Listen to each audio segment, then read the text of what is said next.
오늘 저는 여러분들과 함께 읽은 말씀 고린도후서 10장 13절 말씀을 통해서 분량 안에서의 자랑이라는 제목으로 하나님의 말씀을 전하려고 합니다. 지난 시간에 본 대로 사도 바울이 말을 할 때는 강하게 말하면서 실천을 요구할 때는 강요하지는 않습니다. 왜 그렇습니까? 복음이라고 하는 것은 스스로 믿는 것이지 누군가가 강요하고 강압적으로 한다고 해서 믿음이 들어가는 것은 아니기 때문입니다. 또한 스스로 믿을 때에 그것이 바로 복음이요 하나님을 기쁘시게 하는 일이기 때문입니다. 그래서 사도 바울 선생님은 예수 믿으십시오라고 강하게 말씀을 하시지만 그들이 그것에 대해서 실천하느냐 안 하느냐는 강요하지 않고 있다는 것을 알 수가 있습니다.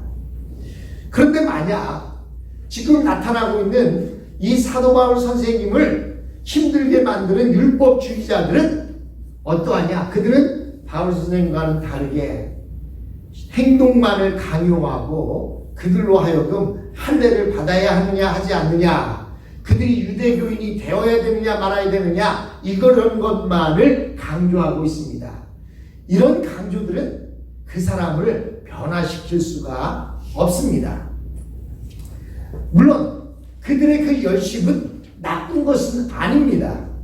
하지만 종의 열심과 같습니다. 여러분, 하나님께서 아들의 사랑을 원할 뿐 종의 열심을 원하지 않습니다.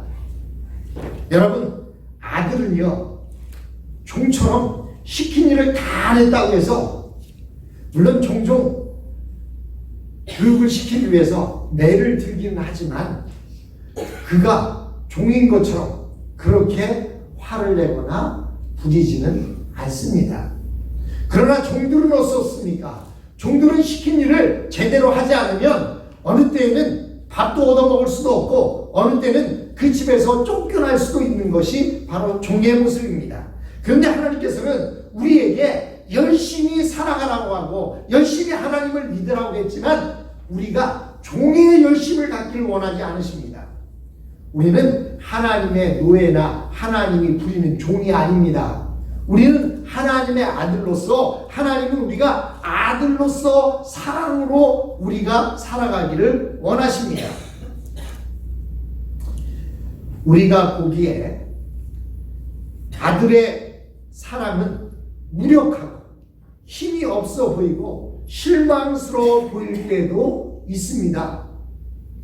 여러분의 자녀가 여러분 마음만큼 따라와주면 감사할 텐데, 그보다 더 나으면 더 감사할 텐데, 여러분의 자녀들이 여러분이 보기에도 너무나 무력하고 힘도 없고 너무나 안타깝습니다. 실망스럽습니다. 그럴 때도 있습니다. 그럼에도 불구하고 우리는 이 약한 아들, 약한 자녀들을 버리지 않습니다. 그리고 그가 약한 중에도 자랑할 수 있도록 옆에서 지지대가 되어주기도 하고 격려해주기도 하고 어깨를 두드려주기도, 등을 두드려주기도 하고 머리를 쓰다듬어 주기도 합니다. 하나님은, 하나님이 진정으로 원하는 것은 바로 이런 것입니다. 여러분 자녀가요 너무나 잘나고 너무나 똑똑하고 너무나 깔끔하면요 어느 때는 징그럽습니다. 아유, 쟤는 저렇게 빈틈이 없어. 아유, 쟤는 쟤만 보면 숨이 막혀. 네, 여러분의 자녀가 좀 부족하고 나약하면 어떻습니까? 아유, 저 녀석은 내 자식 아니야! 라고 말합니까? 잘나고 똑똑한 자녀보다 왠지 모르게 마음이 더 가고 가슴이 더 아프고 어떻게든지 저 자녀가 잘 자랄 수 있도록 어깨를 쓰다듬어주고 끌어안아주고 이렇게 세워주기를 원하는 것이 부모의 마음입니다.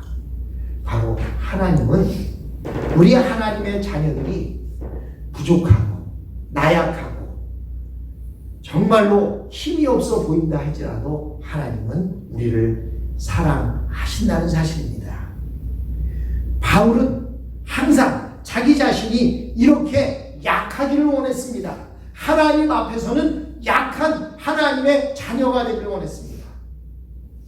물론 자녀가 어른이 되면 부모가 또 자녀의 사랑을 받고 이제 지나갑니다. 자녀의 도움이 없이는 살기 어려울 때도 있게 됩니다.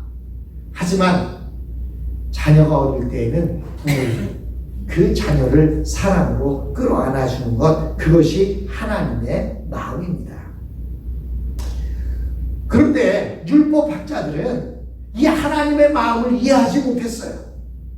그래서 구약의 하나님, 율법의 하나님, 진노의 하나님, 만군의 하나님만으로 율법학자들은 하나님을 이해해서 이스라엘 이 고린도 교회에 있는 그 고린도 교인, 이방인 교인들에게 율법을 강요하고 그 율법을 지키라고 합니다. 여러분, 우리가 현재 미국에 살고 있는데 한국의 법을 지키라고 하면 잘 지킬 수 있겠습니까? 한국의 법이 요즘 어떻게 바뀌었는지 잘 모릅니다. 그저께 뉴스에 보니까 오른쪽으로 가든 왼쪽으로 가든 차가 턴을 할 때에는 반드시 스톱을 했다가 가지 않으면 법에 걸린다고 그래요. 물론 여기도 한 빨간불일 때에는 스톱을 했다 건너가지만 파란불일 때는 어때요? 서행을 하면서 사람이 있나 없나 보면서 없으면 지나가는데 한국은 이번부터 법이 바뀌어서 무조건 섰다가 사람이 있는지 없는지 보고 지나가지 않으면 법에 걸린답니다. 근데 그런 사실을 우리가 미국 사람들 잘 알겠습니까? 한국 나가서 그 법을 지키기는 쉽지 않겠지요. 지금 이 율법학자들은 자신들은 어릴 때부터 배워온 그 율법을 이 이방인들, 고린도 교인들에게 그 율법을 지키라고 강요하고 있는 것입니다. 그러면서 바울을 이야기할 때 바울은 너무 뜨뜻미지근하고 힘이 없어 보이고 이렇다 말하고 있습니다. 그러나 여러분, 율법학자들과 바울이 만나게 되면 누가 이길 것 같습니까? 바울이 이깁니다. 왜냐하면 율법학자들은 허공을 치는 듯한 맹목적으로 열심을 내면서 율법을 가르쳤지만 바울은 목표를 정확하게 보면서 공격하고 그 목표를 향해 달려가고 있기 때문입니다.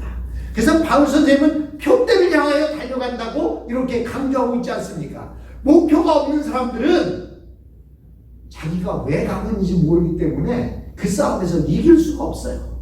그러나 목표가 정확한 사람들은 내가 무엇을 해야 하는지 알기 때문에 그런 사람들과 목표가 없는 사람이 싸우게 되면 목표가 정확한 사람이 이기게 되어 있습니다. 그러나 어떻게 보면 율법학자들이 이 바울 선생님을 볼 때에 약삭빠른 사람처럼 보일 수도 있습니다. 사실 율법주의자들은 순진한 사람인 동시에 실제로는 아주 미련한 사람들입니다. 그들은 마귀의 공격을 이기지 못합니다. 성령의 능력을 의지하지 않고 자신의 열심만 의지하기 때문에 그렇게 자신의 열심만을 의지하는 사람은 마귀의 공격에서 승리할 수가 없습니다. 순진하다고 해서 다 좋은 것이라고만은 할 수가 없습니다. 우리는 예수를 믿는 자로서 영적으로 거듭나야 목표를 정확하게 볼 수 있는 것입니다. 그리고 우리의 목표는 사람들과 싸워 이기는 것이 아닙니다. 우리의 싸움의 대상은 눈에 보이지 않는 마귀입니다. 마귀는 지금요, 요한계시록에 의하면 1000년 동안 무지오경에 갇혀있는 그런 상태에 있습니다. 지금 마귀의 졸개들이 마귀가 뒤에서 조종해서 지금 이렇게 난리를 치고 있는 것입니다. 우리의 눈에 보이지 않는 대상은, 싸움의 대상은 바로 마귀입니다. 마귀는 항상 우리의 믿음을 무기력하게 만들려고 하고 우리가 죽도록 하나님을 의지하려고 하면 그것을 못하게 하려고 우리를 자꾸 이간질시킵니다. 왜냐하면 우리가 하나님을 의지하게 되면 마귀는 절대로 우리를 이길 수가 없기 때문입니다. 그래서 마귀는 이 율법주의자들을 통해서 하나님의 교회를 어지럽게 만들고 바울의 복음, 한 예수 그리스도의 복음을 증거하는 일을 어렵게 만들려고 했습니다. 그때 우리가 읽은 13절 말씀을 통해서 바울 선생은 내가 분량 안에서 자랑한다 라고 이렇게 말씀하고 있습니다. 여러분, 우리 믿는 자들이요, 때때로 진정한 겸손이 무엇인지 헷갈릴 때가 많이 있습니다. 어떤 사람은 분명히 오해를 받고 누명을 뒤집어 썼음에도 불구하고 하나님은 나의 진심을 아신다 하면서 모든 것을 참아냅니다. 사실 저의 이번 문제 같은 경우도 그렇습니다. 참 말하고 싶고 할 얘기는 많습니다만 그러나 하나님은 아시지 하고 참아냅니다. 그런 사람들은 욕을 먹으면서도 절대로 다른 사람들을 공격하지 않습니다. 반면에 보통 사람들은 적극적으로 자신을 방어하면서 이기기 위해 논리를 펴고 증거까지 제시하는 것을 볼 수가 있습니다.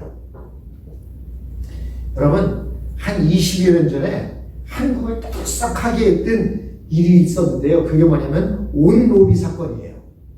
이 온로비 사건에 연루된 사람들은 모두가 다 장로님들과 그리고 권사들이었어요.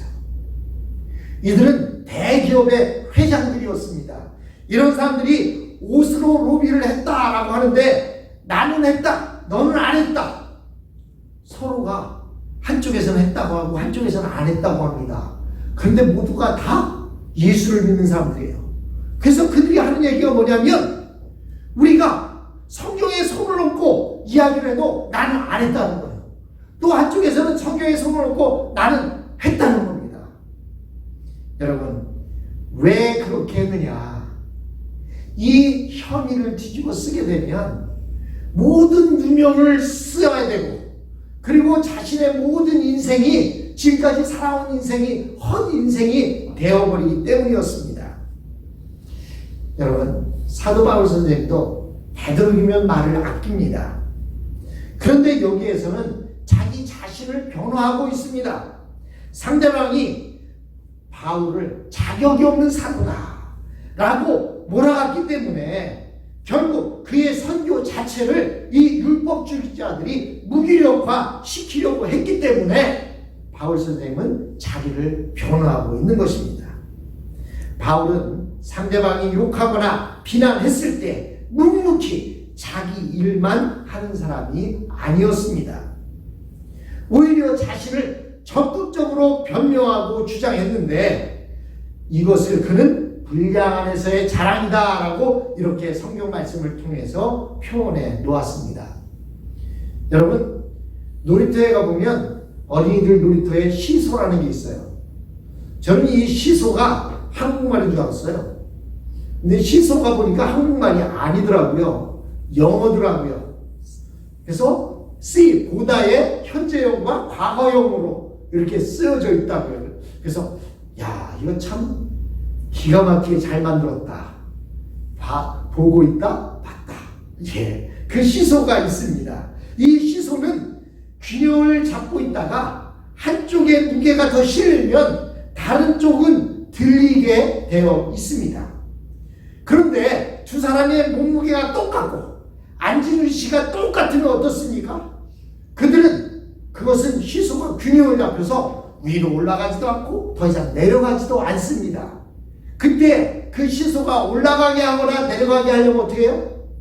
힘을 줘서 누르거나 힘을 빼거나 또는 앉은 자리를 위치를 조금 바꾸거나 해야만 이 시소가 균형이 깨어지게 됩니다. 여러분, 마찬가지로 어떤 일들이 있을 때에 서로 균형이 균등하게 잡혀 있다가 만약에 어느 한쪽으로 기울게 되면 한쪽은 과거가 되고 한쪽은 현재가 되어서 불이익을 당하게 되어 있습니다. 그로 인해서 누명을 뒤집어 쓰기도 하고 자신과 상관없는 오해를 받게 되는 일도 생깁니다. 그때 예수님이 말씀하신 대로 오른뺨을 치는 자에게 왼뺨도 돌려대듯 가만히 있어야 하는지 아니면 사실의 범위 안에서 자신을 지켜야 하는지 우리 믿는 사람들은 갈등이 생기게 됩니다. 사도 바울은 사실의 범위 안에서 자신을 지키는 것, 그것이 바로 분량 안에서의 자랑이다 라고 이렇게 표현해 놓고 있습니다. 제가 신학교를 다닐 때 우리 신약학을 가르치는 교수님이 요 성경 구절을 말씀하시면서 이야기를 합니다. 예수님은 이렇게 말씀하셨다. 오른뺨을 치는 자에게 왼뺨을 돌려대고 또 내 겉옷을 달라는 자에게 속옷까지도 주어라. 너와 함께 우리를 걸어가게 하기를 원하면 심리까지도 걸어가 주어라. 근데요, 그러면서 이분이 그 말씀을 읽고 나서 이런 이야기를 합니다. 자기의 어떤 한 친구 가운데 하나가 예수는 안 믿는데 성경이 좋은 말씀이 있다고 해서 성경을 많이 읽어서 성경을 많이 아는 친구가 있대요. 근데 그 친구가 목사이면서 교수인 자기를 찾아와서 왼뺨을 쫙 때리더래요. 그들이 야, 네가 가르치는 성경에 보니까 왼뺨을 치는 자에게는 오른뺨까지 돌려내라고 했다 라고 얘기를 하더라는 거예요.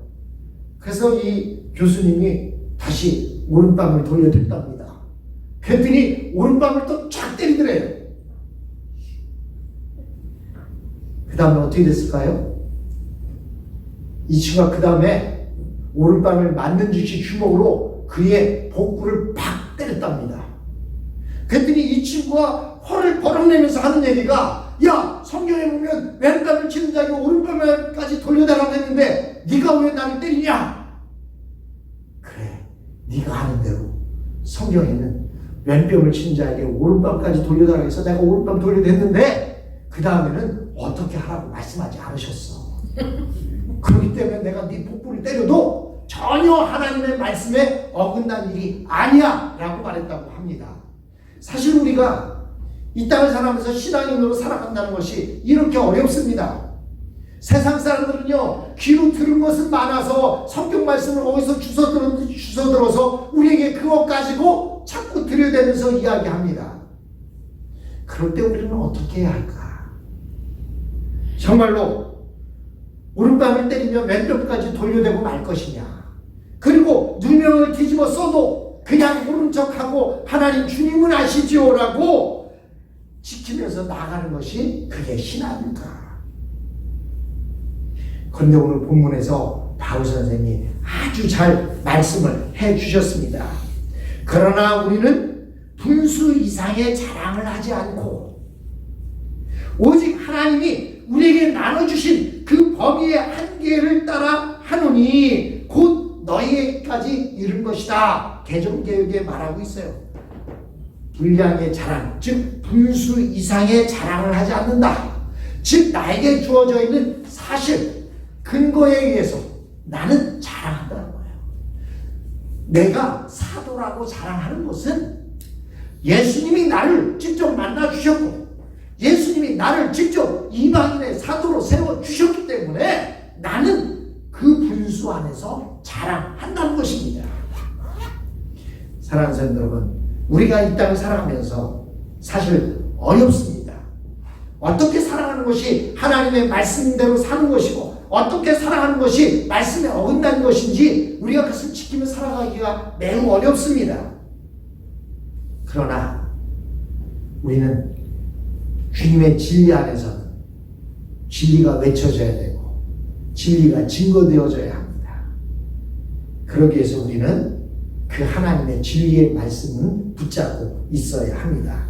우리가 수요일마다 사사기를 보고 있는데 지금 입다에 대한 이야기를 보고 있습니다. 그런데 다음번 볼 내용에 보면 이 입다 때에 에브라임 족속들이 요단강을 건너서 이 입다가 있는 길앗 족속들을 공격했습니다. 그때 입다는 그 전쟁에서 이긴 뒤에 요단강을 건너가서 끝까지 추격해서 그 에브라임 족속들을 쫓아가서 죽인 것은 아니지만 요단강을 건너서 자기네 땅으로 돌아왔던 에브라임 족속들은 모두 죽였습니다. 사실 에브라임 족속들은 누구입니까? 야곱의 족속들 아닙니까? 요셉의 자손들 아닙니까? 사실 그들은 형제들이었습니다. 그럼에도 불구하고 그들이 자기네 땅을 침범하고 자기 길앗 족속들과 싸움을 벌였을 때 그들의 영토까지 쫓아가서 그들을 잡아 죽이진 않았지만 요단강까지 건너온 그들은 어떻게 했어요? 다 잡아 죽였습니다. 뿐만 아니라 야복강가에서 그들에게 말을 물어서 방언을 쓰는지 안 쓰는지를 물어봐서 에브라임 족속들을 골라내서 다 죽이기까지 한 것을 볼 수가 있습니다. 이렇게 하는 것이 바로 분량 안에서 자랑, 분수 안에서의 자랑이라고 말할 수 있습니다. 우리는 상대방이 거짓으로 나오면 맞대응을 하기 위해서 거짓으로 상대방을 공격하기도 합니다. 그러나 그렇게 하면 똑같은 거짓말장애가 되고 맙니다.